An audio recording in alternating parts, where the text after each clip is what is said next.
Dear friend, in life, each of us will inevitably experience unexpected events.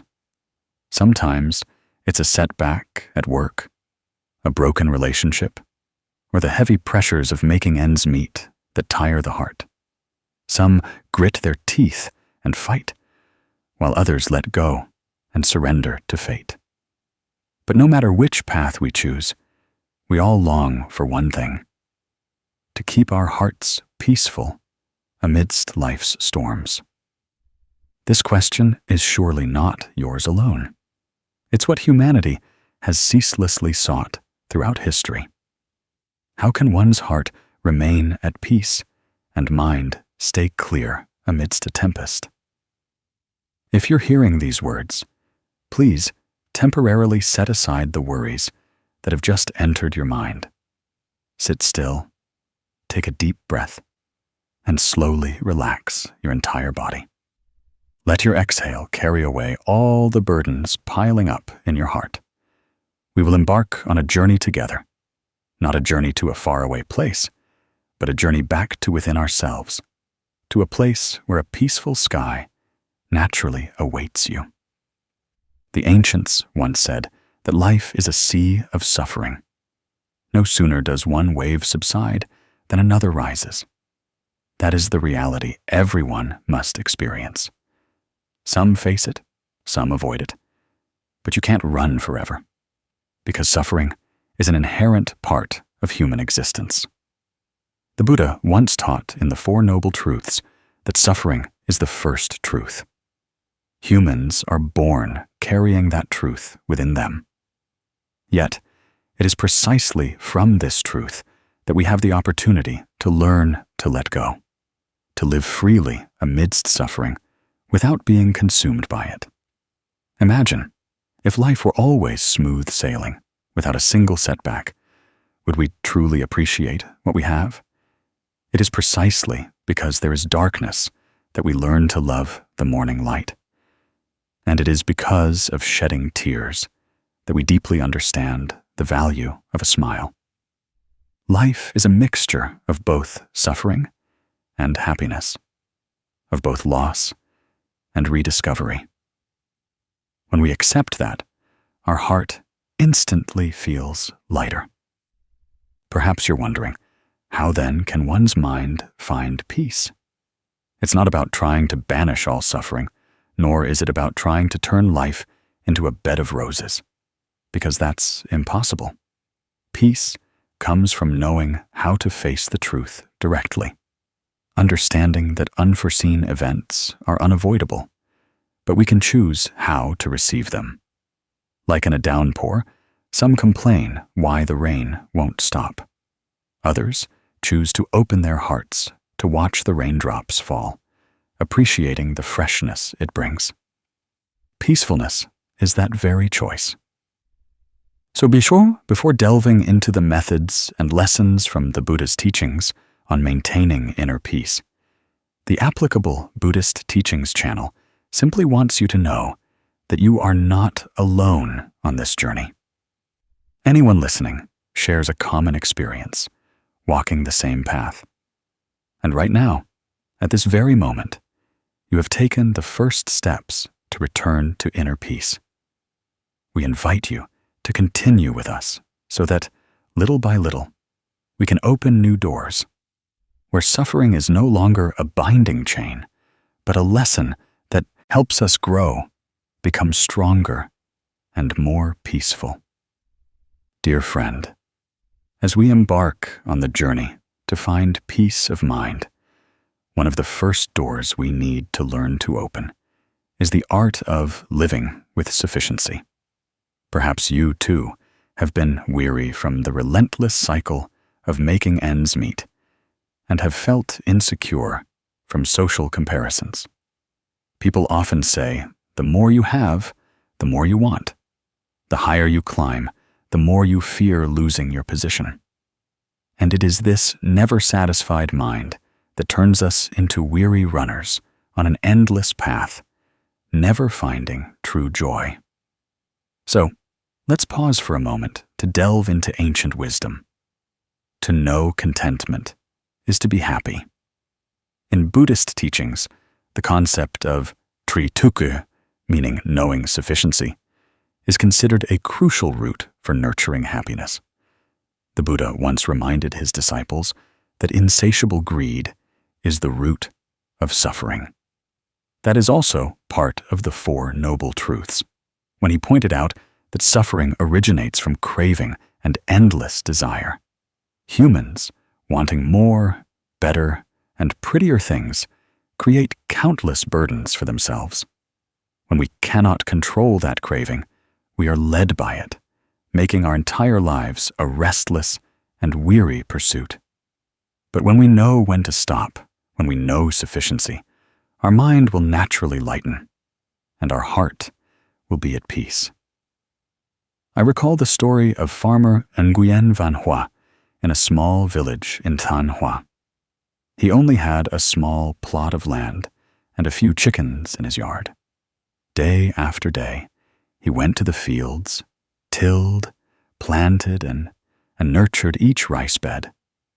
His meals consisted only of a bowl of vegetable soup, a plate of salted eggplant, and sometimes a few eggs from his own chickens. Yet, his face always radiated joy. Meanwhile, many of his neighbors had built large houses, bought nice cars, and acquired all sorts of possessions. They looked at Mr. Hoa and couldn't help but wonder, he has so little. Why is he always smiling? Never complaining. He just smiled gently and said, as long as I'm healthy enough to go to the fields every day, have food to eat, and a rooster to crow and wake me up, that's enough. A person's life doesn't need anything more. You see, happiness doesn't necessarily mean a lot of wealth, luxurious homes, or lavish trips. Happiness is sometimes just a warm meal shared with someone, the laughter of children at home, a peaceful sleep at night. Those who know sufficiency find joy naturally blossoming from these simple things. Conversely, those who do not know sufficiency, even if piled high with gold and silver, still feel lacking and suffer. That is a very clear truth that not everyone is willing to admit. If we look deeper, we will see that an uncontented mind is also a kind of affliction. When we cultivate a mind of comparison and craving, each day we sow more seeds of restlessness into our consciousness. Gradually, those seeds grow into afflictions, then drag us from one worry to another. But when we learn to be content with what we have, at that very moment, we sow seeds of peace in our hearts. Those seeds blossom daily, and one day, we will find life significantly lighter. You might be thinking that's easy to say, but very difficult to live by. Because in modern society, everyone is caught in the race for work, money, and fame. People compare themselves to friends, feel resentful when others are better off, and then rush to seek more so as not to fall behind. But ask yourself, the more you seek, the more tired you become. The more you compare, the more restless you feel, don't you? That spiral has no end, like someone drinking seawater. The more they drink, the thirstier they become, until exhaustion, yet never satisfied. So, how can we practice living with sufficiency in everyday life? First, learn to be grateful for what you have. Each morning you wake up, you can still breathe, still see the sunlight, still hear the birds sing. That is already a great gift. Each meal might only be a bowl of vegetable soup, but think of those who are still hungry. You will realize how fortunate you are when you appreciate every small thing. we will stop chasing after frivolous things out there. Next, learn to set limits for your desires. When buying an item, ask yourself, do I truly need it? Or do I just want it to show off to others? When working, remind yourself, I work to live, not live just to work. When you learn to limit your desires, you will find a space in your heart for peace to enter. Finally, the Applicable Buddhist Teachings channel wants you to remember that living with sufficiency does not mean not striving or not dreaming, but rather it is a balance between effort and acceptance. We still work wholeheartedly, but we don't let ourselves get swept away by comparisons. We still dream, but we don't sacrifice inner peace just to chase what society calls success. Only when we maintain that balance can we truly achieve peace. If you find your life too heavy, try living once. Like Farmer Hoa, let your heart return to simple things. Let a smile come from contentment. Then you will realize that happiness has never been far away. It has always been right in how we view life. Peace does not come from having much or little, but from knowing what is enough. Those who know sufficiency are often happy, and in that happiness, the mind will naturally be peaceful in the face of all events. Dear friend, one of the greatest burdens that makes it difficult for people to maintain inner peace is the memories of the past. It seems that each of us carries an old chest, hoarding countless sad stories, betrayals, failures, and regrets. Some things happened years, even decades ago, but just remembering them makes the heart ache and the spirit feel heavy. People often cling to what has passed, holding on to things that cannot be changed, thus making today gloomy. The past cannot be revisited, yet it possesses a tremendous weight that binds us in suffering. In the Buddha's teachings, suffering largely arises from attachment. When we are attached to something, we turn it into shackles that bind ourselves. The past is the same. It is merely what has passed, impermanent and not truly existent, but our mind stubbornly clings to it, allowing yesterday's pain to continue hurting us in the present. The Buddha once taught that the cause of suffering is craving and clinging. When a person continues to cling to what is lost, to what no longer exists, they are binding themselves with an invisible rope. Like a traveler carrying a heavy basket of stones on their shoulder, every step is burdensome, making it impossible to walk freely. The story of Ms. Lan, a teacher in Hanoi, is a clear example.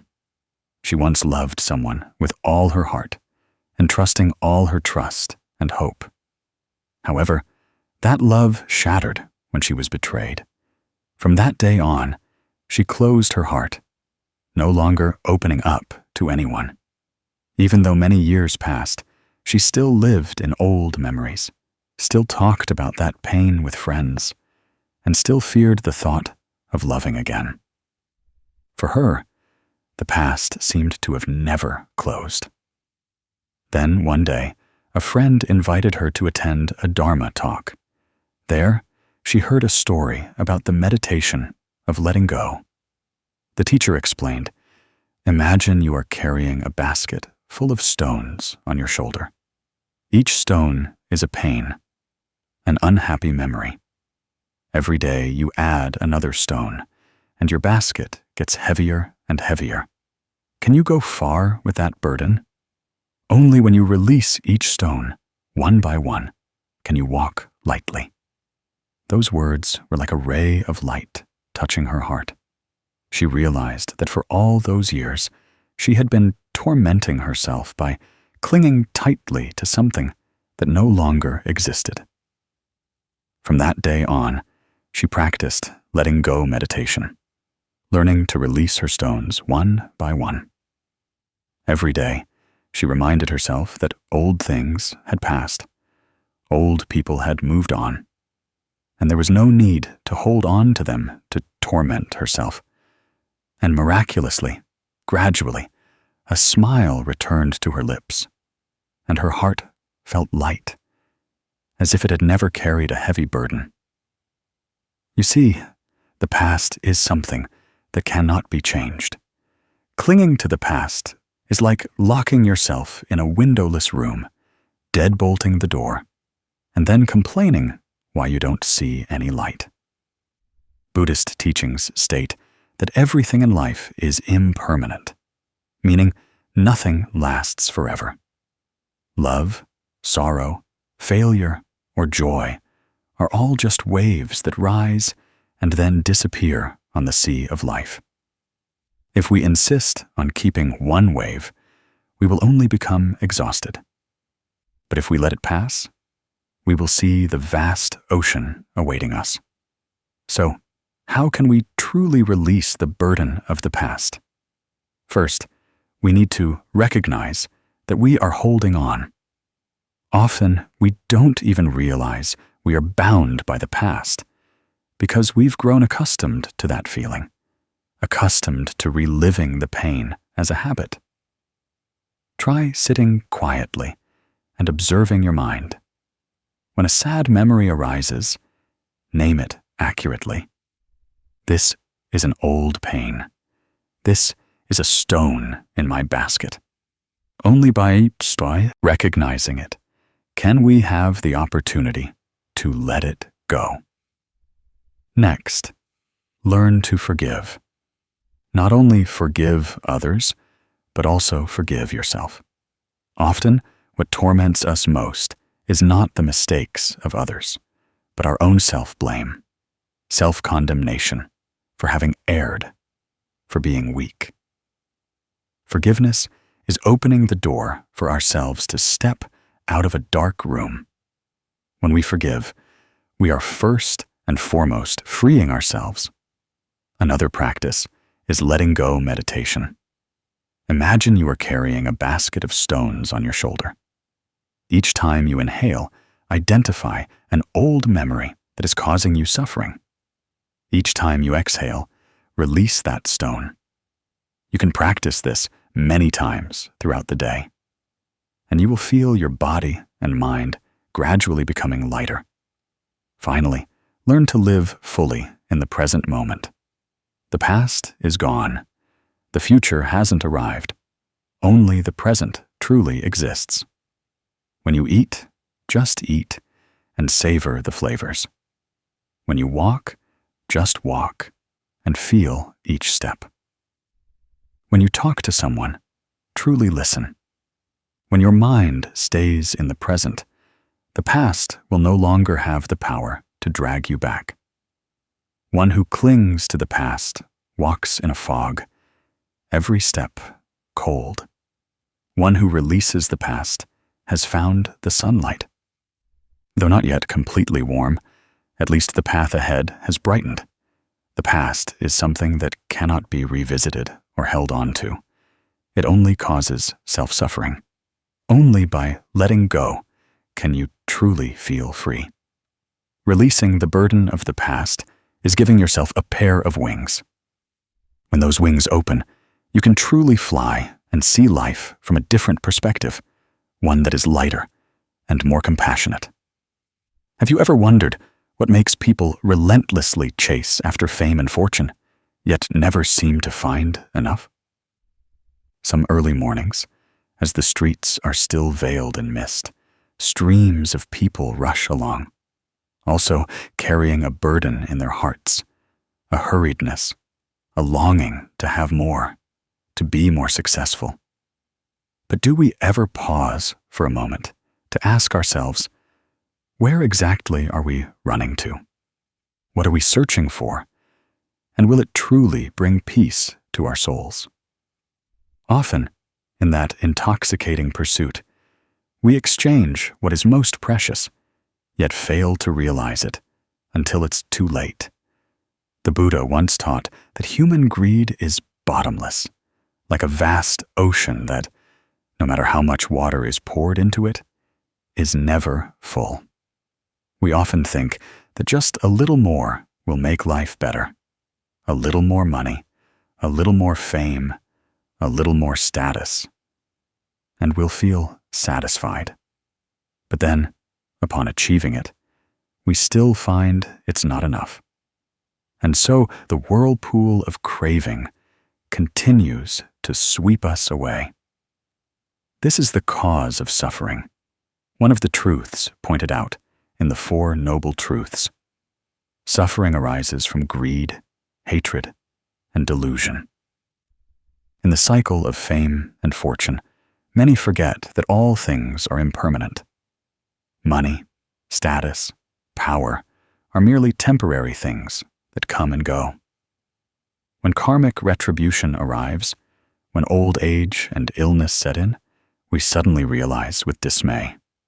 It turns out that none of the things we painstakingly accumulated throughout our lives will accompany us to the other side.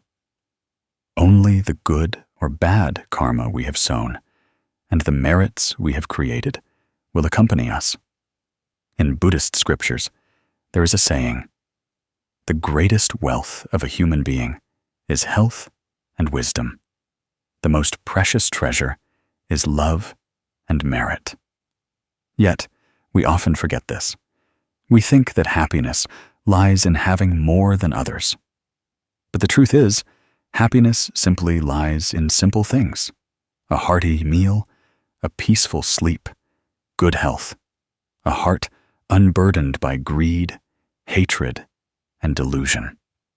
So, how can we escape that whirlpool of fame and fortune?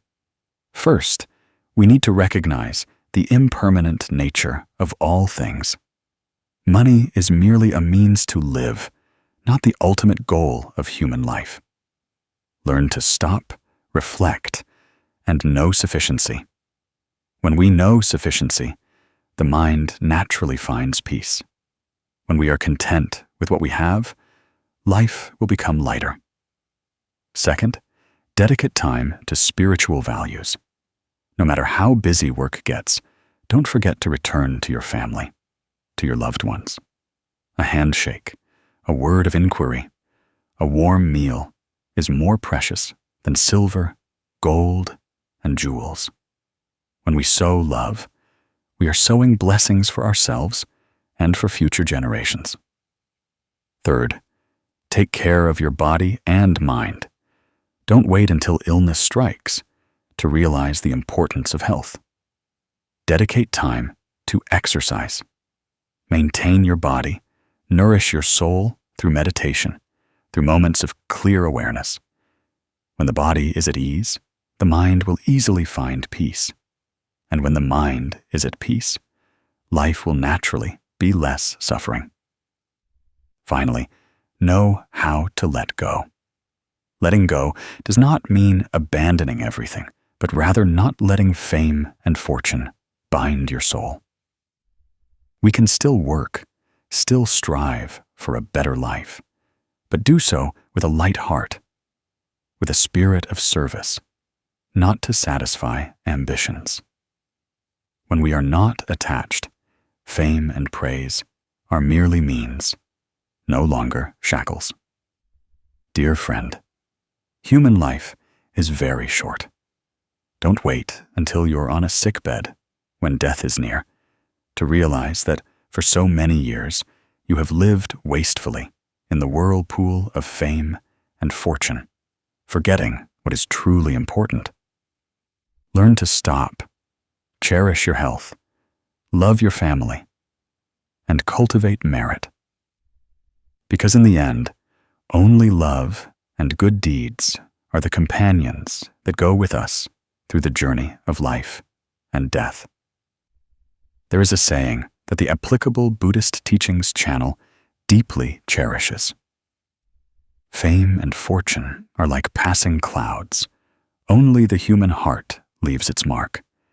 If you can engrave this in your heart, perhaps you will find life suddenly becoming much lighter. Dear friend, as we step into life, no one can avoid the events, losses, and sufferings that shake our hearts. Many of us have fallen into suffering, feeling as if we couldn't overcome it. Sometimes we lose loved ones. Sometimes we lose an opportunity. Sometimes we are left with nothing after an unexpected event. In those moments, we often ask ourselves, why is life so unfair? Why do all good things vanish so quickly?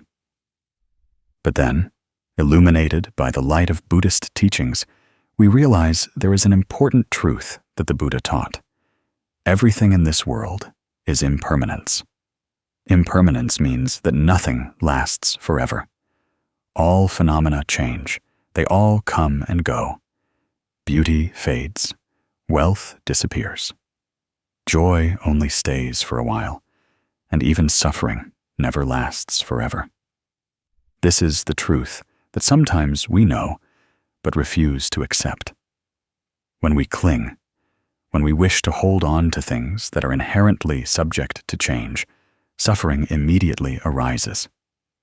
In reality, suffering does not come from loss, but from the refusal to accept impermanence.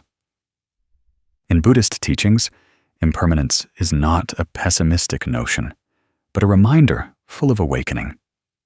Because it is precisely thanks to impermanence that flowers bloom, leaves turn green, and life moves forward.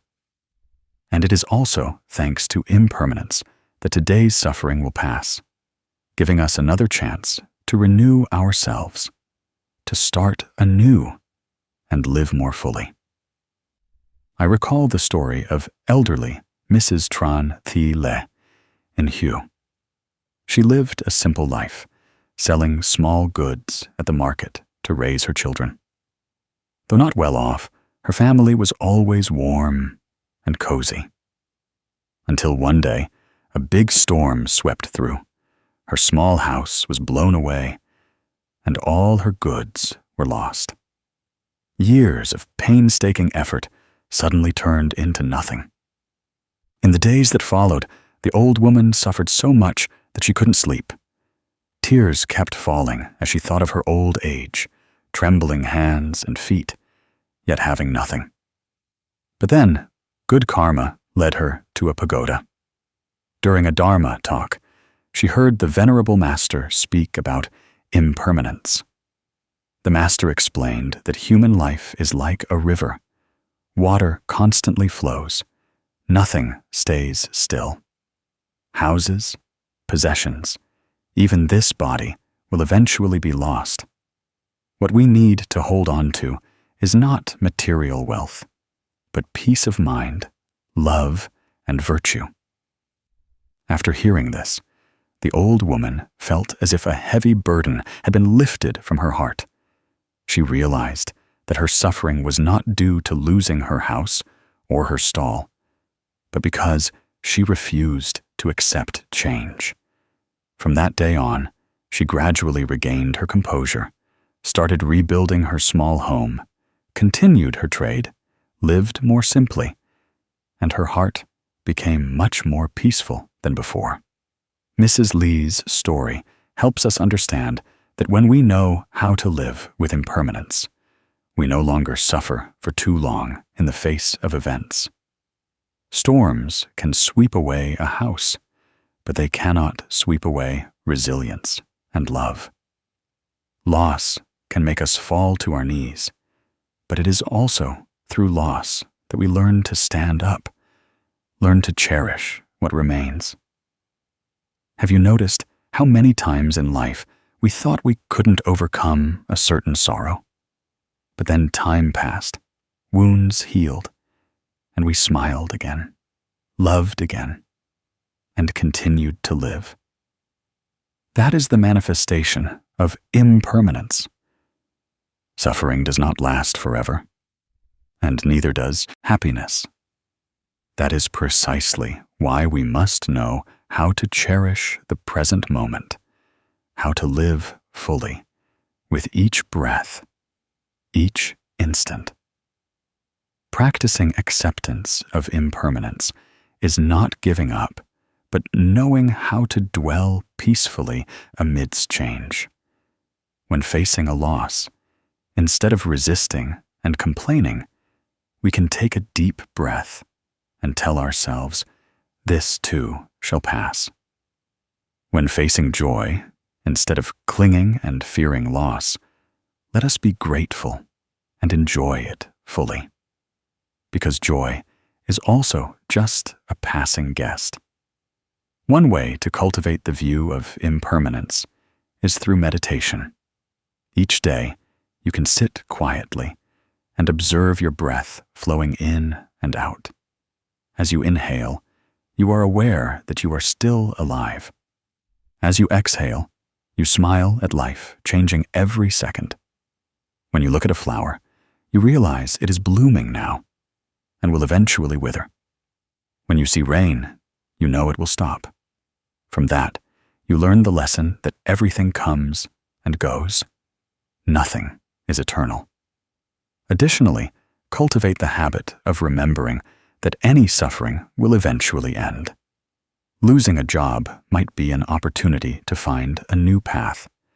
Breaking up with someone might be a turning point for you to better understand the value of love. Left with nothing after an event? That might be the beginning of a simpler, yet more peaceful life. When you look at life with the eyes of impermanence, you will feel lighter, knowing that nothing is fixed. Another important thing is to cultivate gratitude. When we know that all things are impermanent, we will cherish what we have even more. A meal with family, a hug, a word of inquiry. These seemingly small things become treasures. Because we understand that these moments do not last forever. And that is precisely what makes them truly precious. Friend, impermanence is not a threat, but a gift. Thanks to impermanence, suffering does not linger forever. Thanks to impermanence, we learn to cherish joy. And thanks to impermanence, we learn to live fully in the present. When we understand impermanence, our heart will naturally be peaceful and light in the face of all events. If today you are suffering, please remember that this pain too shall pass. If today you are happy, smile and be grateful, because that happiness is a precious gift. All are just the flow of life. And when we know how to immerse ourselves in that flow, we will find our hearts much freer and more serene. So, learn to look at life with the eyes of impermanence. Because when we understand impermanence, we no longer cling too tightly, no longer complain too much, no longer fear excessively. We will know how to cherish, how to love, how to let go. And that is the key to maintaining inner peace in the face of all suffering and events. You see, impermanence does not take away our happiness. It is attachment itself that causes us suffering. When we can let go of attachment, we are truly free. And then, no matter how turbulent life becomes, our mind remains peaceful and calm. Dear friend, in this life, what causes many people persistent suffering comes not only from material losses or unexpected events, but also from inner wounds caused by others. A harsh word, a betrayal, a dispute, a misunderstanding. All can cause us pain, resentment, and a deep-seated sadness. Some people live their entire lives in hatred, unable to open their hearts, and thus are tormented by those memories every day. Do you realize that the inability to forgive turns us into prisoners of the past, trapping our souls within invisible walls? In Buddhist teachings, forgiveness is not weakness, nor is it condoning the mistakes of others. Forgiveness is a virtue, a path to liberation for oneself. Because when we endlessly cling to anger and resentment, that negative energy cycles within our mind, making us tired, suffering, and losing our peace. The Buddha once taught that hatred is like a fire. It not only burns others, but first burns us ourselves. One who harbors hatred is like someone holding a hot coal in their hand, burning their own heart. Forgiveness does not mean forgetting everything that happened, but rather not letting it continue to imprison and harm us further. Forgiveness is daring to let go, so your mind can be relieved. Forgiveness is not just for others, but also a gift we give to ourselves. I remember the story of two brothers, Lam and Phuc, in Quang Nam. When they were young, they were very close, building a house together, working in the garden, and sharing everything they had. However, when their parents passed away, leaving an undivided piece of land, the two brothers had a conflict. At first, it was just a few words back and forth. Then it escalated into bitter arguments. From then on, they no longer looked at each other. Each went their separate way, their family bond fractured. Neighbors all felt regret, knowing that the two brothers had once loved each other very much. Time passed, and that conflict lasted for many years. Each time they visited their parents' grave, if one came, the other would avoid. When their elderly mother fell seriously ill, she wished for her two sons to reconcile so she could close her eyes in peace. Yet, their anger caused both to remain silent, neither willing to yield. Until the day their mother passed away before her coffin, the pain of losing their mother was like a strong blow to their hearts. Lam was the first to shed tears, approaching his younger brother, and choked out an apology. He said that land would eventually turn to dust. Only family affection would remain. Hearing that, Phuc burst into tears. The two brothers embraced each other, years of resentment seemingly dissolving with their tears. After the funeral, they both renovated the house together and took care of the ancestral rites for their parents. Seeing the two brothers reconcile, all the neighbors felt relieved. And above all, the brothers themselves were liberated. They realized that for all those years, the greatest loss was not that piece of land, but the wasted months and years due to anger. This story makes us deeply understand that forgiveness is not surrender or weakness, but opening a door for the soul to find peace. When we cling tightly to resentment, we are like someone locking themselves in a dark room, feeling suffocated and suffering. When we forgive, we open the door and step outside, breathing in fresh air, seeing the brilliant light. And our mind also becomes more open. In life, conflicts are hard to avoid. Between spouses, there are disagreements. Between parents and children, there are misunderstandings. Between friends, there are sometimes arguments. Between colleagues, there can be competition.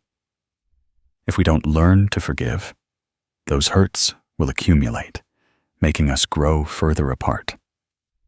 But when we practice opening our hearts, practicing looking at everything with compassionate eyes, we will see that everyone makes mistakes sometimes. Everyone gets angry sometimes. Everyone unintentionally hurts others sometimes. And if we also wish for others to forgive our mistakes, then why don't we try to give them a chance to practice forgiveness in the spirit of the Buddha's teachings? You can start by contemplating cause and effect. karma. Everyone has their own karma. Their actions stem from ignorance, greed, hatred, and delusion in their minds. They might hurt us sometimes due to karmic conditions influencing them, due to not having enough wisdom to act correctly. If we endlessly cling to resentment, we are only creating more karma for ourselves. But when we forgive, we sow good seeds, creating merit for the future. Another way is to practice letting go of attachment to the ego. The ego often makes us think that we are offended, disrespected, or have suffered a loss. But if we look deeply, we will see that we ourselves are just a speck of dust in the impermanent flow of life. If we keep clinging to the ego, we will continue to suffer. When we put down the ego and open our hearts, forgiveness will come more easily. You can also try meditation, contemplating compassion. Sit still, take a deep breath, and then gently exhale. In your mind, initiate the thought, "May I be peaceful." Then expand it. "May my loved ones be peaceful." And further, "May those who have hurt me also be peaceful." When you send compassionate energy even to those who have caused you suffering, you will feel your heart lighten, no longer chained by hatred. Friend, forgiveness does not mean forgetting everything, nor does it mean letting others do whatever they want. Forgiveness means our mind is no longer attached, so we are not dragged back by the past. Forgiveness is a gift we give to ourselves, because when we forgive, we are the first to experience peace. If there is still some anger or resentment in your heart, try to relax, breathe, and ask yourself, will endlessly clinging to this resentment make me happier? If the answer is no, then why don't we try to forgive? Sometimes just an apology, just a hug, just a smile can heal wounds that have existed for years. And then you will see that peace was never far away. It always waits for us right in our own hearts. Forgiveness is the door that opens to peace.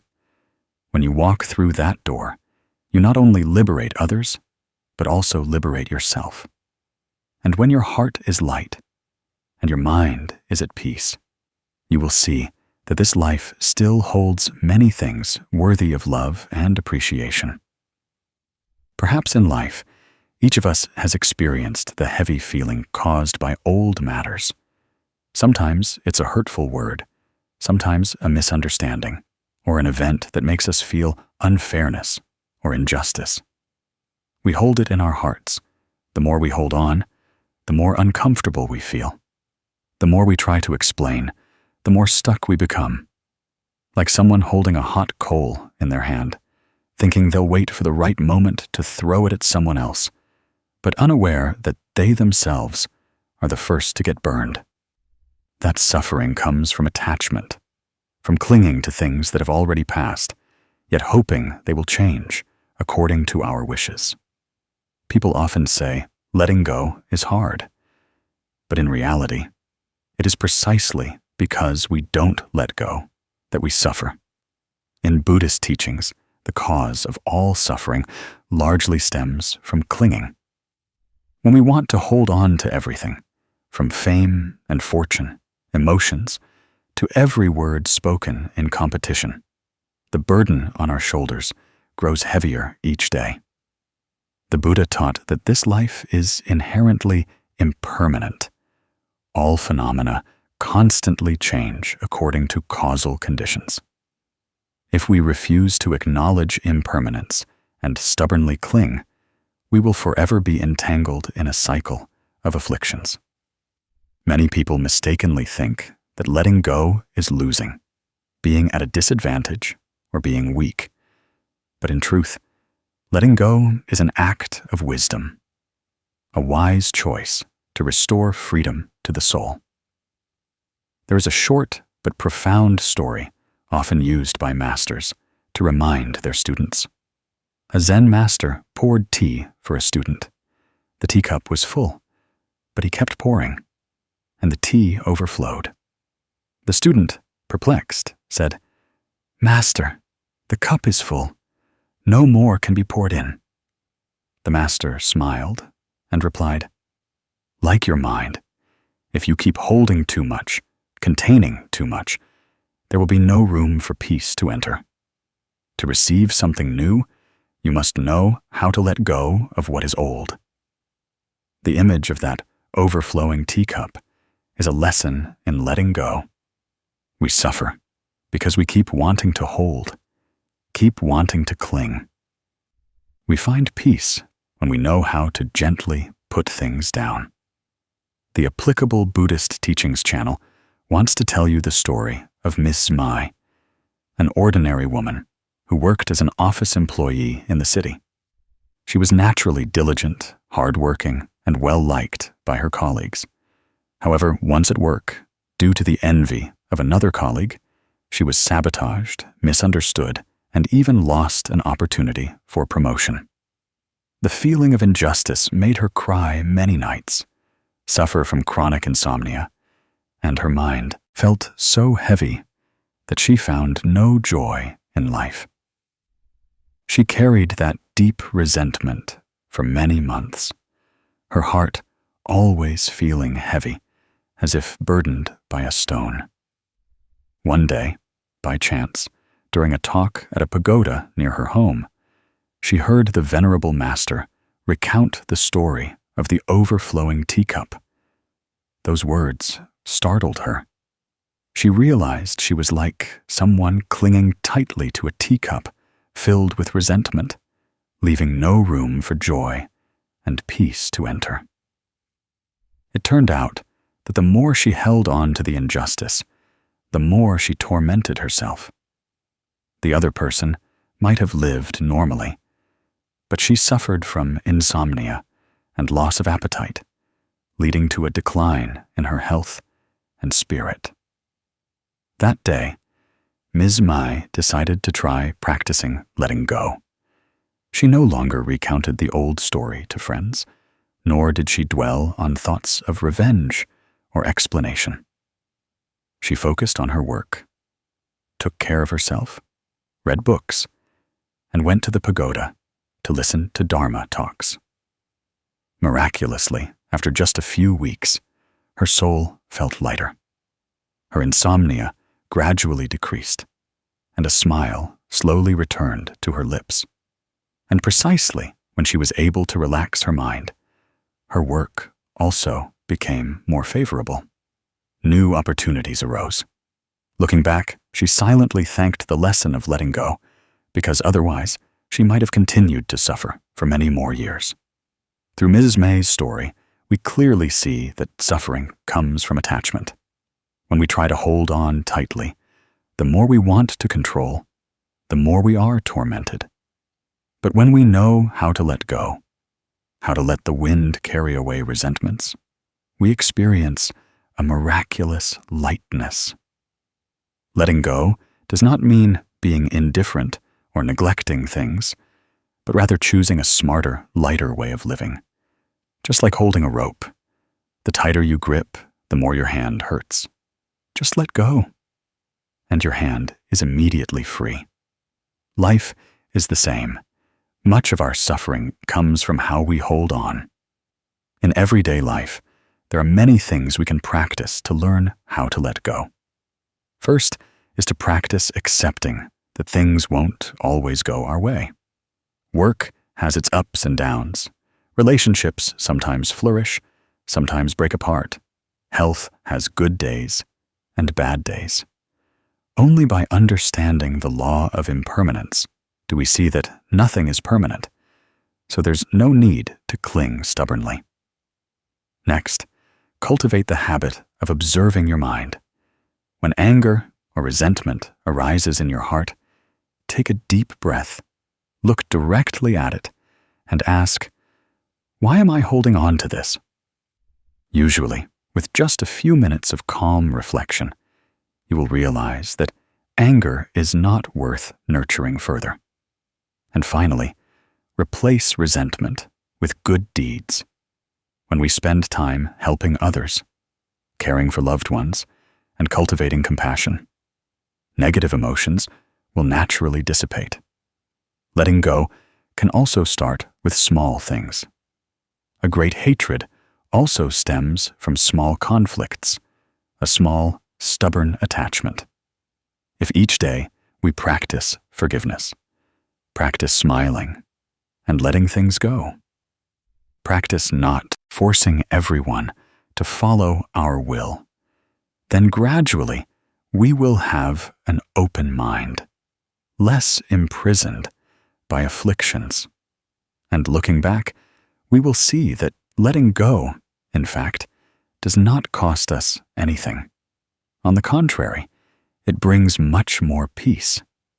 You see, what needs to be held, let's hold. What needs to be released, let's release. Life is short. Why struggle to hold on to things that cause us suffering?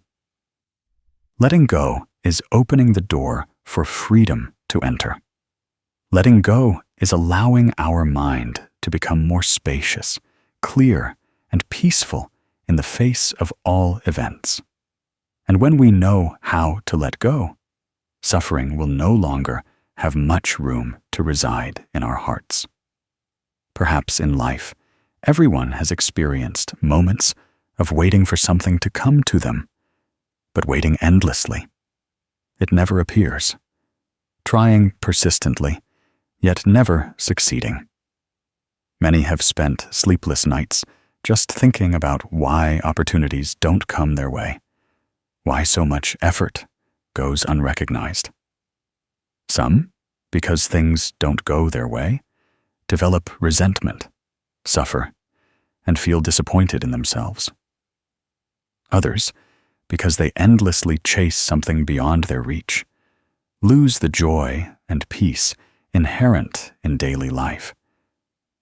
Those feelings are actually not unfamiliar, because deep down, we all want the best for ourselves, our families, our careers, and our future. But precisely because we desire too much and cling tightly to things that are not inherently ours, when they are achieved, the mind becomes disturbed and suffering arises. In Buddhist teachings, there is a very simple yet profoundly insightful teaching. All things in life come into being from the confluence of causes and conditions. With causes and conditions, results will manifest. If the causes are not sufficient and the conditions are not ripe, then no matter how much effort is put in, it is difficult to achieve immediate success. Conversely, when causes and conditions are complete, just a gentle breeze blowing through, a small opportunity flashing, and everything will manifest. That is the natural law of life's operation. We often suffer greatly because we don't understand this. We keep thinking that everything must always be within our control. We keep thinking that just by trying very hard, we will surely grasp the results. But life does not always operate according to our wishes. Humans living in this world can master some things, but other things are beyond their capacity. Therefore, living in accordance with conditions, tui duyen, means knowing how to let go of the attachment that everything must go our way, and from there, to be calm in the face of change, at ease amidst ups and downs. Living in accordance with conditions is not giving up, nor is it a lazy attitude of letting fate take its course. On the contrary, living in accordance with conditions is an art of living, where we make our best efforts while maintaining peace of mind to await the outcome. Those who know how to live in accordance with conditions will no longer suffer greatly, because they have understood that what belongs to them will surely come. What does not belong to them cannot be held onto permanently, even by force. They do their best within their capabilities, but are not bound by the craving for results. It is this freedom that helps them live lightly and serenely, no longer drowning in disappointment when life doesn't go as planned. I recall the story of Mr. Tuan, a friend whom the Applicable Buddhist Teachings channel once knew. He is about 35 years old and has worked for a large company for nearly 10 years. Throughout those years, he always wished for promotion and recognition. He was diligent and hard-working, putting in twice the effort of others, but many times opportunities for advancement slipped through his fingers. At first, he was very sad, even had many sleepless nights, filled with resentment in his heart. Why don't my superiors see my efforts? Why are my colleagues valued more than me? The more he thought, the more disheartened he became. But then, by chance, a teacher advised him, if the conditions aren't ripe, don't force it. Do your best and keep your mind peaceful, because what belongs to you will surely come at the right time. After hearing that, he suddenly awoke to understanding and gradually changed his perspective. He no longer complained, but continued to work with all his heart, but more lightly, without dwelling on gain or loss.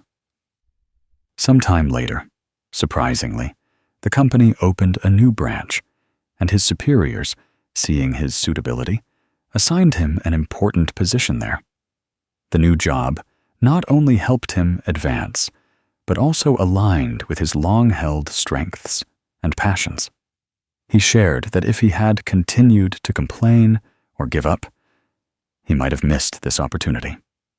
But it was precisely by knowing how to live in accordance with conditions, doing his best without forcing things, that when the time was ripe, everything naturally turned out well. Through that story, we clearly see one thing. Living in accordance with conditions is not surrendering to fate, but living fully in each present moment, striving within our capabilities, and then allowing the results to come naturally. Like someone sowing seeds in the ground. Their task is to choose good seeds, cultivate, water, and then patiently wait. They cannot force the seeds to germinate immediately, nor can they compel them to grow faster than naturally. But when sown correctly and cared for properly, the seeds will surely sprout, flower, and bear fruit. Those who live in accordance with conditions are the same. They sow good causes through good deeds, effort, and sincerity. As for the outcome, they let conditions determine it. Thanks to this, their mind is always at peace. Their heart is always clear, not tormented or disturbed.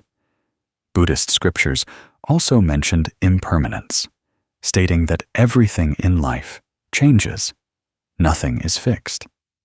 When we understand impermanence, we will clearly see that nothing is permanent for us to cling to forever. What comes will go. What we thought was lost sometimes opens up a new opportunity. If we force something, it's like grasping sand in our hand. The tighter we hold, the more sand slips away. But if we open our hearts, relax our hands, the sand will naturally remain there. Living in accordance with conditions is knowing how to relax the soul in this way, allowing life to unfold according to its natural flow. One who knows how to live in accordance with conditions will also more easily forgive themselves and others, because they understand that everyone has their own karmic conditions, their own circumstances. No two people are alike. They no longer compare why others have more, are more successful, or happier, but quietly reflect on themselves and tend to their own lives. When there's no comparison, no competition, the heart naturally feels light. They will also more easily accept that failure is just a part of the journey. Loss is just a step in life. All have meaning for training and growth. So, how can each of us truly live in accordance with conditions amidst this ever-changing life? First, learn to accept. Acceptance does not mean giving up, but facing reality directly, seeing the truth as it is. When facing difficulties, instead of complaining, tell yourself that perhaps the conditions are not yet ripe. Then continue to sow good seeds. When achieving success, instead of being arrogant, remember that it is also due to the confluence of conditions, and those conditions can change at any time. Maintaining a peaceful mind in the face of both success and failure, that is, living in accordance with conditions. Next, practice letting go. Let go of excessive desires. Let go of comparisons. Let go of resentment. Because it is these attachments that cause us the most suffering. When we know how to let go, we create space in our hearts for joy and peace to manifest. Don't cling to what doesn't belong to you, because holding on to it won't last long anyway. Conversely, when we know how to let go, we will find life lighter and breathing easier. Finally, believe in cause and effect, karma. Whatever seeds we sow, that is what we will reap. It's just a matter of sooner or later. There's no need to force it or be impatient. Just live virtuously, diligently, and sincerely. And the sweet fruits will come at the appropriate time. That is the power of faith, the foundation for us to live peacefully in accordance with conditions. If one day you find your heart disturbed because you haven't achieved what you desire, please remember that life is inherently like a river, with quiet stretches and noisy ones. The flow simply continues. There's no need to force it.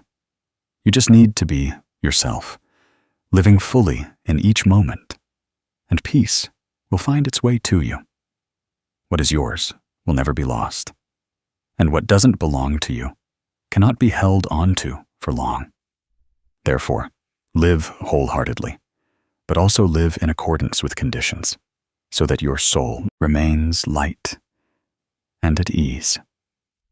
Dear friend, have you ever realized that for most of our lives, we don't truly live in the present, but our minds are constantly wandering to some distant place?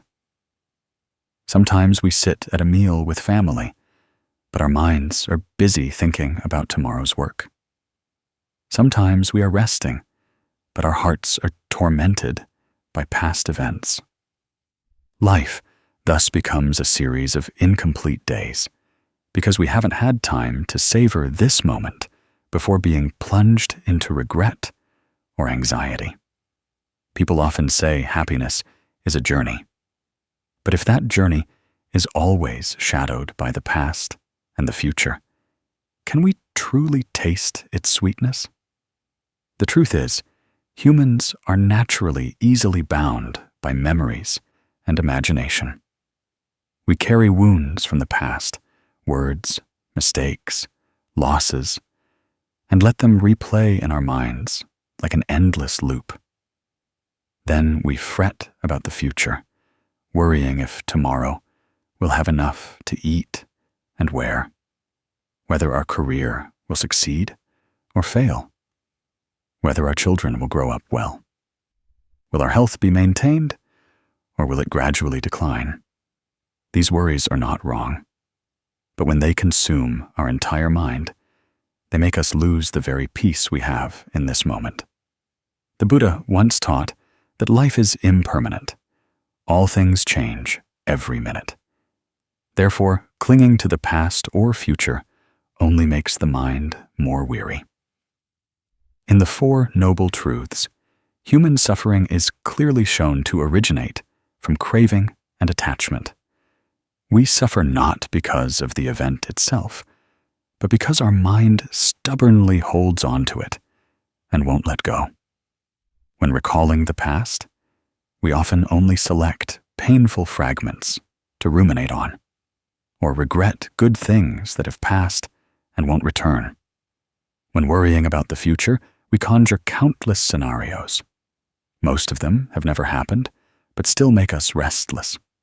Therefore, suffering arises from how we operate our minds, not from the events themselves. The mindfulness taught by the Buddha is the healing remedy for that wandering. When we return to our breath, to each step, to each sensation, right in the present, we see that there is no need to run anywhere far away. Peace is already here. The Applicable Buddhist Teachings channel recalls once hearing about Ms. Lan, a 65-year-old woman in Nei-an. For many years after retiring, she frequently suffered from insomnia because every night she would lie awake, tossing and turning, lost in thought. She worried that in the future, when her health declined, her children might not have enough time to care for her. She also regretted past events. When she was young, she missed many opportunities. When there were family quarrels, she thought if she had acted differently, things might have been better. Thus, her mind was burdened with worries and torments, leaving no joy in her old age. One day, accompanying a friend to a short retreat at a pagoda, she was guided to practice mindful breathing. At first, she found it difficult because her mind kept wandering. But then, through patience, she gradually learned to simply take a deep breath, knowing she was inhaling. Then exhale, gently, knowing she was exhaling. In that moment, she suddenly felt an unprecedented sense of peace. It turned out that happiness does not lie in planning ahead, but in the simple moment of this breath.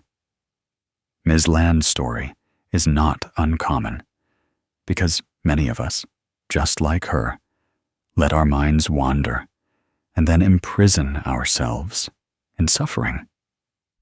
We live among family, but are not truly present for them. We work, but our minds wander, thinking about other troubles.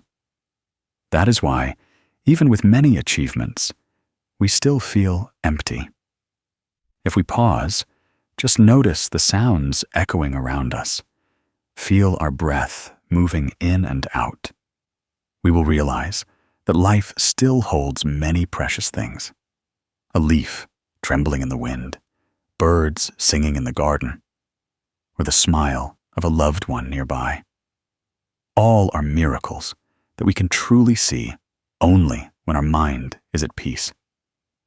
The ancients had a saying, "Yesterday is history, tomorrow is a mystery, only today is a gift." That gift we sometimes unintentionally miss, simply because we are too busy looking at the two opposing sides of time. To maintain inner peace, we need to learn to return to the present moment through very simple methods. When eating, just eat. Chew slowly, savoring the flavor of each bite. When walking, just walk. Pay attention to each step touching the ground. When breathing, be aware that you are breathing, as Miss Lan did. These seemingly simple small actions have immense power to soothe the soul. Not just stopping at breath, mindfulness meditation also advises us to recognize and accept all emotions in the present moment. When sad, don't chase away the sadness. Just breathe and realize that you are sad. When happy, also breathe and be aware that you are happy. This perspective helps us not get swept away by emotions, but simply become friends with them, like someone standing by a riverbank, watching the water flow. We see each emotion passing by, but don't jump in and swim with it. Thanks to this, we maintain peace, neither clinging too tightly nor trying to deny. In the Dhammapada, the Buddha taught, "Do not pursue the past. Do not long for the future. The present Dharma is truly here." This teaching is like a lamp illuminating the path for all of us. Because the past is gone, no matter how much we ponder, we cannot change it. The future has not yet arrived. No matter how much we worry, it may not turn out to be true. Only the present is real. And if we live fully in the present, we have attained peace. Just think, if each day we could spend just a few minutes returning to the present, perhaps life would be much lighter. Worries will gradually dissipate because we no longer pile unnecessary burdens onto our minds. Loved ones will feel our full presence, and we ourselves will find life more meaningful. There's no need to wait until work is done, until everything is settled to be happy, because happiness is actually right here, in every breath, every glance, every small moment. When living this way, the mind will gradually become stable, even when suffering arises. We can also receive it with a calm state of mind, because we have grown accustomed to not letting our minds wander. We know that suffering is also just a part of the present. It comes and then goes, like clouds passing across the sky. Clouds do not make the sky disappear, just as sadness does not make the inherent clarity of the soul vanish. So the profound lesson drawn from all this is that happiness only exists in the present moment. Whoever knows how to dwell peacefully in the present finds peace. And you, right now, if you close your eyes, take a deep breath, and then exhale gently, you will realize your mind has calmed down. In this moment, peace is present. Dear friend, perhaps each of us has at some point fallen into a state where emotions dominate, especially during moments of anger. Anger is like a sudden, powerful, and fierce wave crashing in. We act in a few brief moments, yet it leaves long-lasting consequences. Some lose friendships just because of a word spoken in anger. Some fracture their families because they couldn't control their shouting. Some even carry regret within themselves for many years just because of an impulsive act. When anger flares up, when our mind is not at peace, our words and actions are often hurtful. That's like throwing a hot coal into your own palm and then accidentally tossing it to burn others. That hot coal hasn't even touched anyone yet, but it has already hurt us first. The Buddha once taught that hatred, san han, is one of the three poisons, along with greed and delusion, that imprison humans in an endless cycle of suffering. Once we let hatred flare up, we are like someone drinking poison and then wishing for others to suffer. In reality, the one who is burned first is our own soul. That anger makes blood rush up, the heart beat faster, the mind lose clarity, and words come out sharp as knives. But any knife that cuts others also leaves a wound in one's own heart. That is immediate karma sowing into one's own mind. A seed of anger will yield bitter fruits in relationships, in health, and in restless nights filled with regret.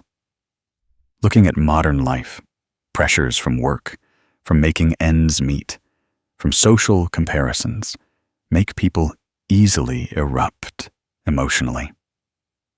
We see someone slow on the road, easily get angry, hear a disagreeable word, immediately retort.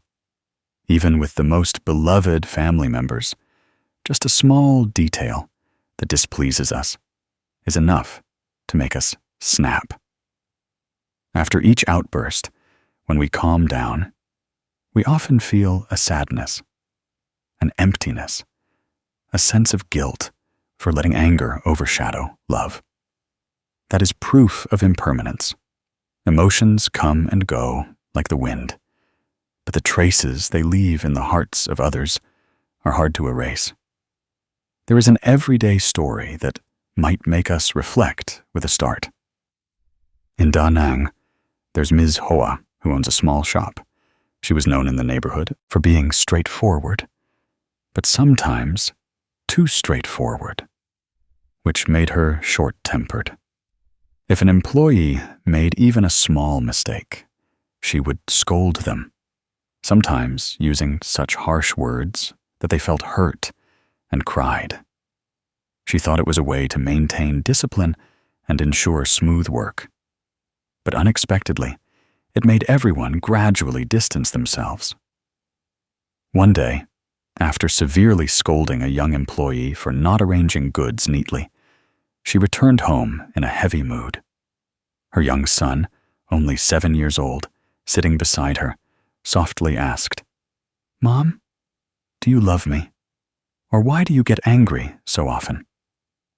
That innocent question was like a knife twisting in her heart.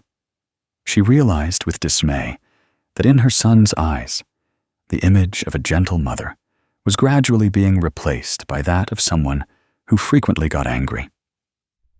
From that day on, she decided to practice being silent more often. Each time anger arose, she took a deep breath and silently counted in her mind. She learned to listen to her employees, listen to her family, and most importantly, listen to herself. That story shows us that sometimes just an unintentional word can become a mirror, reflecting how anger robs us of love. The Buddha once taught in the Dhammapada that only the fire of hatred can burn away merits accumulated over many lifetimes. That is not just a distant philosophy, but is present in everyday life.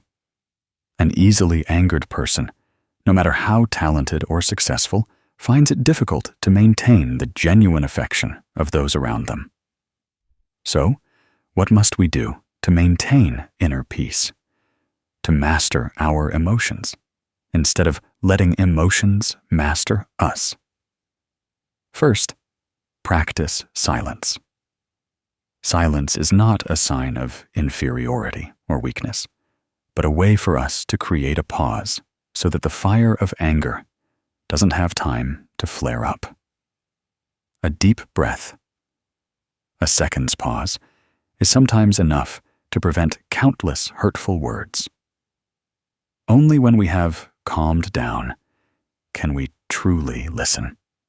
Listening is not just hearing what others say, but also hearing their inner feelings, hearing their helplessness, their difficulties that they might not have had a chance to express. When we know how to listen, our heart naturally gives rise to empathy. And when there is empathy, anger is difficult to flare up. Next, we need to cultivate kindness. Instead of being jealous when others are better off, practice admiration, using it as motivation for your own efforts. Instead of being harsh when seeing others' mistakes, think that you yourself have made mistakes, erred, and saddened someone. It is that kindness that is like cool water, extinguishing the fire of hatred. When compassion is in the heart, hot-headedness can hardly take root. Another practice is to return to your breath. Each time anger arises, just slow your breathing, feel the air moving in and out, and you will find yourself gradually calming down. This is a simple but effective meditation method for daily life. The Buddha once said, "Mindful breathing is the anchor that prevents the ship of the mind from being swept away by storms." Thanks to breath, we return to the present moment, not swept away by the current of emotions. When we maintain peace, we can keep the flame of love alive in our families and relationships. Love is inherently very fragile. Just a harsh word can fracture it. But if we know how to restrain ourselves, know how to prioritize love over an angry ego, then the family will be harmonious, friendships will last, and work will be smooth. In reality, everyone in life wishes to be loved. No one wants to be blamed or hurt. Therefore, keeping the flame of love alive is preserving happiness for oneself. You might ask, how can I not be angry when people keep doing things that go against my wishes? In truth, whether we get angry or not is not due to others' actions, but to how our mind perceives them. People may make mistakes, but we have the right to choose how to react, to scold, to get angry, or to choose silence, to choose to understand them. It all lies in our hands. Maintaining that peace is a manifestation of wisdom and compassion. And one important thing to remember, anger never solves problems. It only complicates matters. An angry person speaks bitter words and then has to spend a lot of time, effort, and even tears to heal. Meanwhile, a gentle word, a forgiving smile, can sometimes resolve everything. Just think, if Ms. Hoa in that story had continued to scold, she might have gradually lost employees and lost the respect of her children. But now, by knowing when to stop, she has preserved love and peace in her family. Life, by nature, is not entirely rosy. There will always be situations that annoy us, people who bother us. But the important thing is not to avoid everything, but to learn how to face it with a peaceful mindset. When the mind is at peace, the surroundings are also peaceful. When the heart is full of love, anger has no place to take root. So the simple yet profound lesson is that anger only burns away love, while restraint and mastering emotions will preserve happiness. We cannot avoid all suffering, but we can choose not to let that suffering burn our souls. And only when we know how to keep the flame of love alive will our lives truly shine in peace. There are times when we find life too noisy, too chaotic, as if every day we are swept into an endless cycle. The incessant sounds of traffic outside, a flurry of calls and messages, one work pressure after another, worries about making ends meet, children, family, society. Our mind hasn't even had a chance to breathe before being weighed down by a new worry. We seek tranquility by closing the door, turning off our phones, hiding in a small space. But no matter how quiet our surroundings become, constant sounds still echo within us. Old thoughts, sad memories, unfinished plans keep knocking at the door. It is then that we realize the truth. Tranquility does not lie externally, but within a heart that knows how to stop, how to release greed, hatred, and delusion. The Buddha taught that the mind is the root of all phenomena. If the mind is calm, the external world also becomes harmonious. If the mind is disturbed, even standing in a silent mountain forest, we still feel restless. The deep cause of restlessness is the ceaseless waves of greed, anger, and delusion churning within us. Greed makes us constantly demand, never finding enough. Hatred makes us easily flare up, burning away love. Delusion makes us unable to see the impermanent nature of all things, constantly clinging to illusions. All these things combined make us like someone holding a jar of murky water. The more we stir it, the murkier it becomes. The more it is shaken, the more clouded it gets. Only when we stop and let that murky water settle will clarity emerge. There is a simple yet insightful story. Mr. Bin in Bak Jiang was a diligent official his entire life, accustomed to busyness and worries. When he retired, instead of feeling relieved, he felt empty and heavy. Every day he worried about his children, his health, big matters, small matters. His mind was never at peace. One day, by chance, he joined a meditation retreat at a nearby pagoda. Initially, sitting still for 10 minutes was unimaginable for him.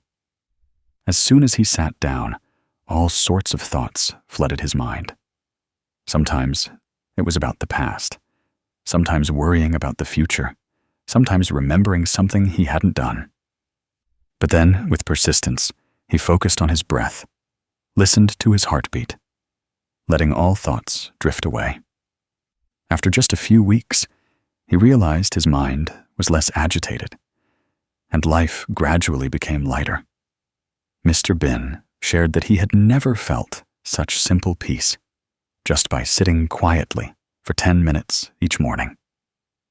That story shows us that tranquility is not far off, but right within the heart that knows how to return to itself.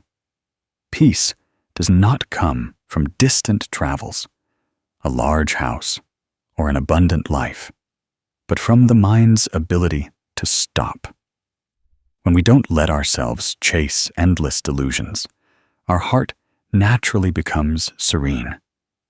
Others might say things we dislike, circumstances might change, but if our mind is calm, we can still maintain peace.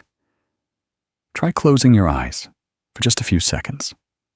Listen to your heartbeat in your chest. Feel your breath moving in and out. Each breath is a gift. Each heartbeat, a reminder that we are still living in the present. All worries, sadness, anger, and comparisons are just fleeting clouds, not the true sky. The true sky is the stillness deep within the mind. When we realize this, we are no longer afraid of events, no longer swayed by suffering, because we have a peaceful sanctuary to return to. Practicing to find inner tranquility does not require much time or complex rituals. Just take a few minutes each day to sit still, breathe slowly, and let go of all worries. It could be early morning before starting a new day, or late at night before going to sleep. Gradually, we will find our minds less agitated, less hot-tempered, less prone to comparison. We learn to smile in the face of difficulties because we know that all things are impermanent and will also pass. We learn to listen to others with a calm heart instead of reacting with ego. And we learn to see life with compassionate eyes because we know that everyone is struggling on their own journey to find peace. When our mind is calm, everything becomes lighter. Work pressure no longer feels too heavy because we know how to let go when we need rest.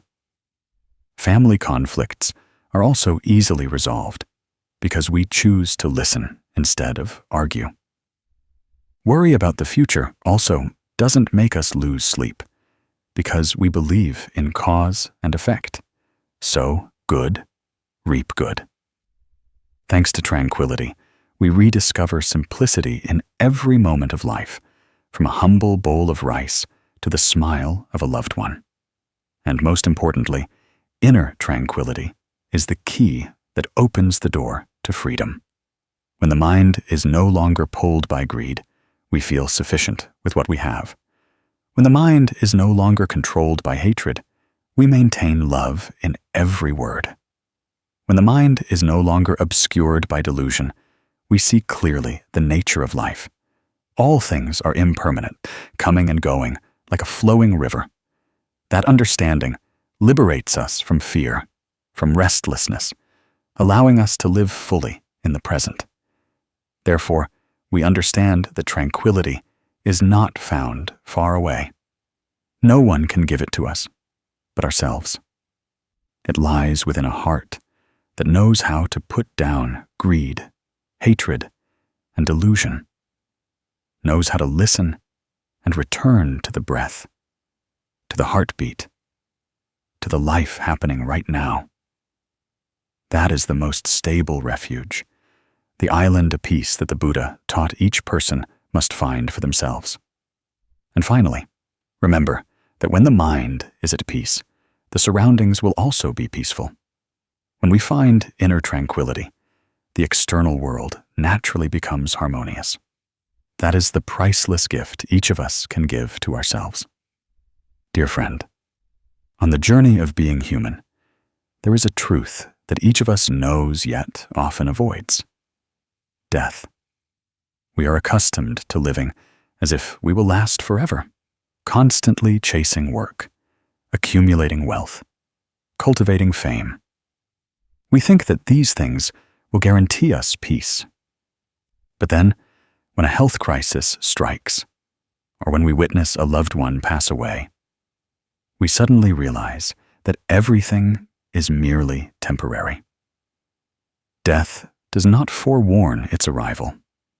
It can come at any time, to anyone, whether rich or poor.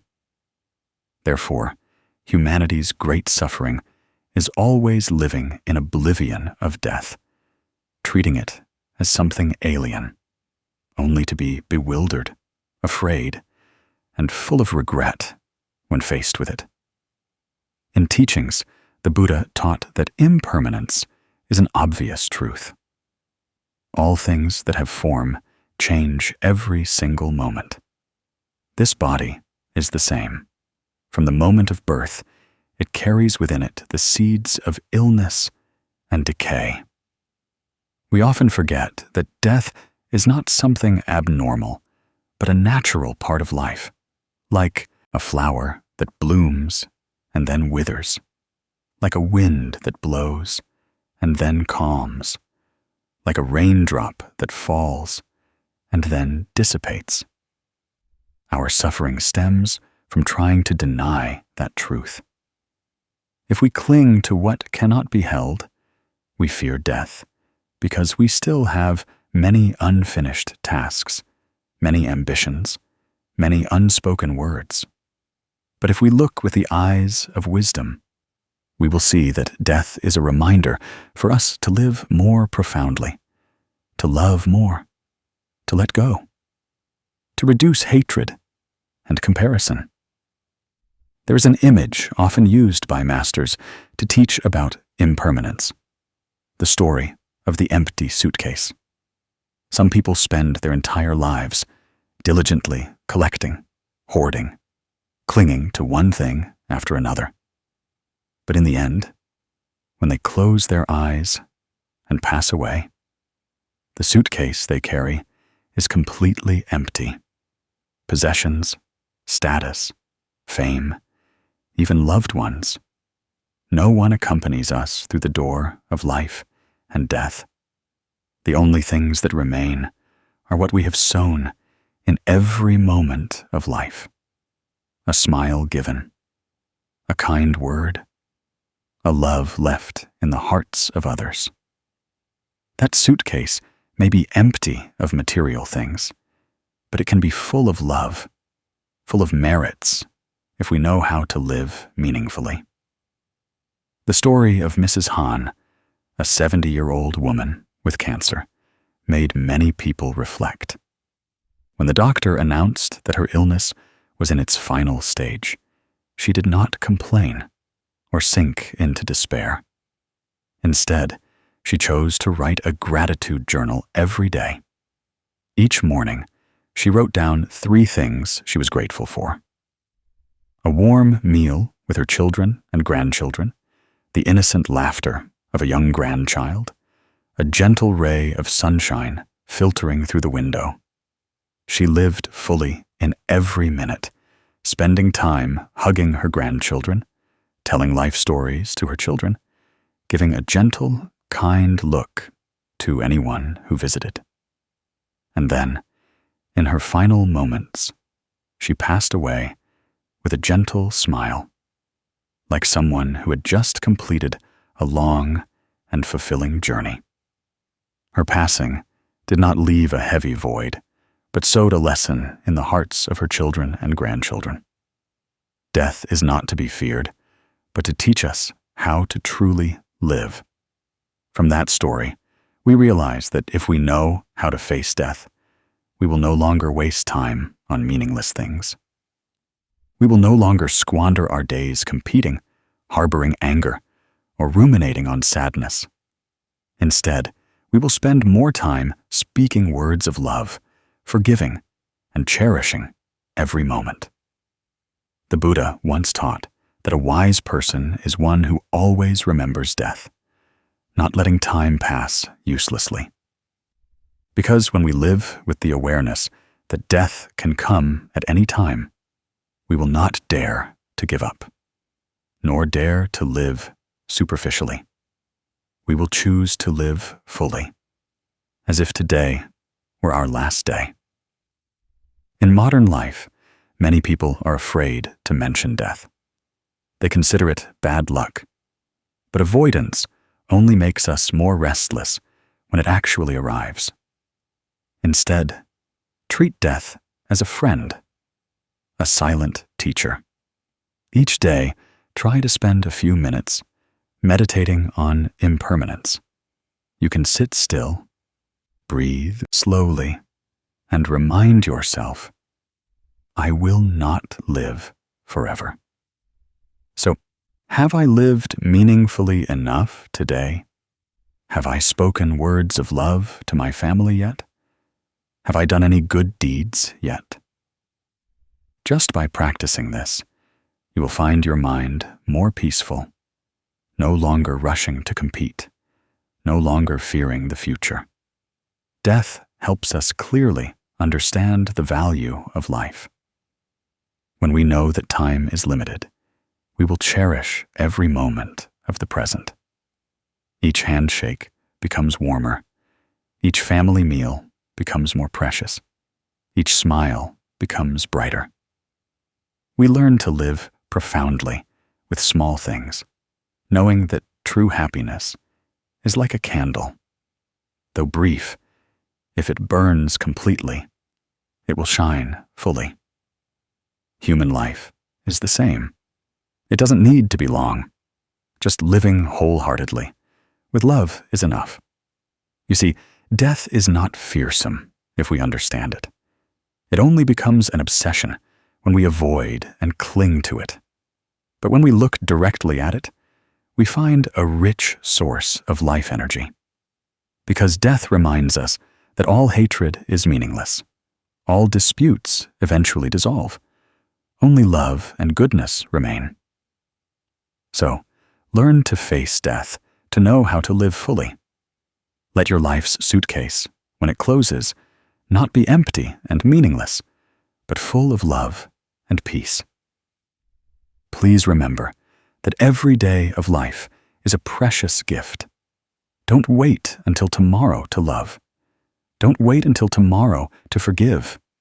Don't wait until tomorrow to start living, because death can come at any moment. And that is precisely what makes life today incredibly precious. Dear friend, in this life of many events and sufferings, perhaps nothing causes people more pain than attachment. When we cling to something, from emotions, fame, money, to beliefs, and even spiritual practices, our mind immediately becomes heavy, like carrying a burden of stones on our shoulders that cannot be put down. Each of us has experienced that feeling. When love is unrequited, when expectations don't match reality, or when stubbornly holding on to a viewpoint that only one's own is right and all others are wrong. It is these attachments that become invisible ropes, binding us, making us suffer more the more we struggle. The Buddha once taught that the root of suffering is craving and clinging. When we don't understand the principle of impermanence, we keep thinking we can hold on to something forever. From love to happiness, from status to security. But life is inherently like a river, constantly flowing, never stopping. A beautiful flower eventually withers. A bright moon eventually wanes. A relationship, no matter how profound, will at some point change. If we don't recognize that nature, we will always suffer, because we keep wanting to hold on to things that cannot be held. Clinging is like trying to tightly embrace flowing water. The tighter you squeeze, the faster the water slips away, and in the end, you are left with empty hands. There's a short story about Venerable Min, a monk in a poor pagoda by the river. When he first became a monk, he was very diligent and devoted to his practice. He chose a specific way of practice, believing that only that path would lead to liberation. When he saw others practicing different Dharma methods, he immediately developed judgment. He thought they were lost, that only his method was correct. It was this attachment to the form of practice that gradually made his mind rigid, closed off, and sometimes even led to arrogance. One day, during his travels, he had the opportunity to meet an old Zen master. The Zen master had gentle eyes, walked freely, and spoke softly like a cool breeze on a summer day. During their conversation, Venerable Min expressed his views on his method of practice. The Zen master smiled and asked, "You think this path leads to the mountain? But are you sure there's only one way? There might be shorter paths, more winding paths, but ultimately all lead to the mountaintop. So why do you want to deny the footsteps of others?" Those words were like a flash of lightning that illuminated Venerable Min's mind. At that moment, he understood that even the Dharma is merely a raft to carry us across the river. Once we have reached the other shore, the raft is no longer needed. If we cling to the means, turning it into the goal, then that very Dharma itself becomes shackles. From that day on, Venerable Min's mind opened like a door that had been tightly shut for a long time. He began to look at everyone with more compassionate eyes, no longer distinguishing who was right or wrong, high or low. He learned that each person has their own root capacity and karmic conditions, so their ways of practice and spiritual cultivation also differ. As long as one maintains a sincere and virtuous heart, any path can lead to peace. Thanks to this, his heart became light as floating clouds, free as the blowing wind, no longer bound by attachment. We are the same in life. Sometimes we cling to the words of others, and then embrace sadness ourselves. Sometimes we cling to absolute fairness, and then, when we see injustice, we get angry and complain. Sometimes we cling to what we believe is right, and then argue, and conflict with family and friends. But ask yourself, has that attachment ever truly brought you peace? Or has it only caused you more suffering and weariness? Life is inherently impermanent. Nothing is fixed. If we know how to let go, how to look at everything with a peaceful mind, we will see that what we call loss is sometimes the beginning of something new. What we call failure is sometimes precisely the lesson that helps us grow. In the Diamond Sutra, the Buddha taught, "Even the Dharma must be relinquished. How much more so non-Dharma?" That saying reminds us that even the Dharma, the supreme means to lead people to enlightenment, should not be clung to.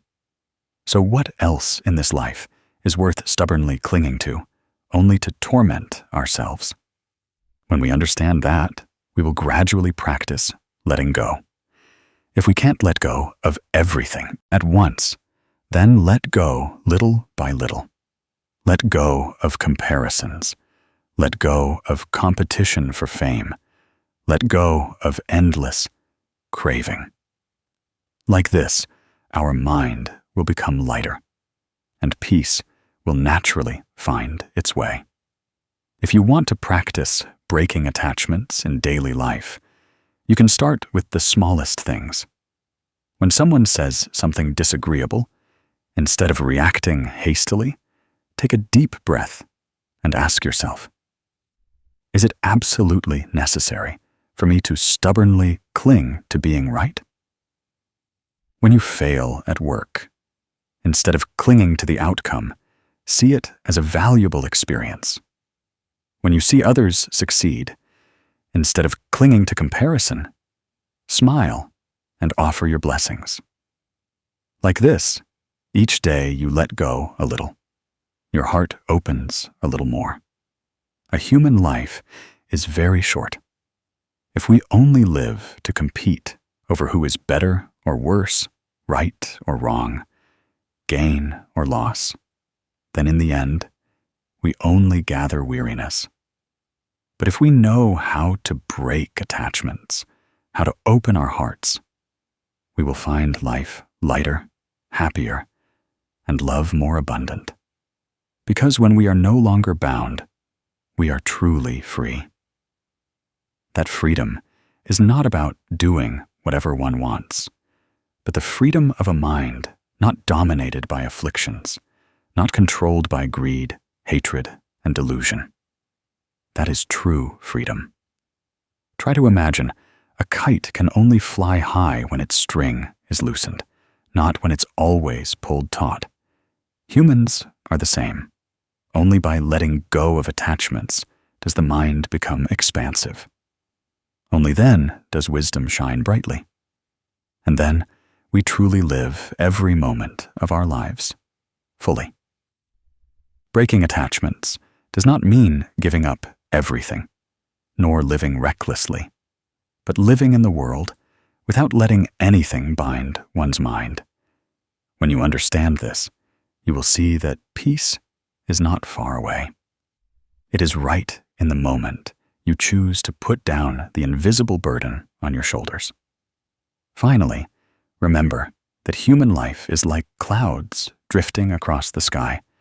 They come and go, gather and disperse. Nothing is fixed. When we know how to break attachments, our heart will be light as a white cloud, as free as a gentle breeze. And then we will truly touch happiness, a happiness that comes not from holding on, but from letting go. Dear friend, in this life of many events and sufferings, perhaps nothing makes people more barren than a heart lacking in love. In modern society, everyone is busy. Everyone chases after work, money, fame. And in that whirlwind, sometimes we forget something very important: to cultivate a mind of compassion. Many people suffer not only because of difficult circumstances, but also because their hearts hold too much anger, blame, and envy. When we see everyone as a rival, when we encounter any situation, we want to to win. When we think that others don't deserve kindness, at that very moment, our mind narrows, and joy gradually fades. Not everyone realizes that the absence of compassion not only makes the world harsher, but also makes us suffer many times more. The Buddha once taught that compassion is the source of peace, the energy that nourishes and liberates. A person with wisdom, but lacking compassion, can easily become cold and distant. A person with power, but without compassion, can hurt many people. Only with compassion do other qualities become complete. In the four immeasurable minds, loving kindness, compassion, sympathetic joy, and equanimity, the Buddha taught about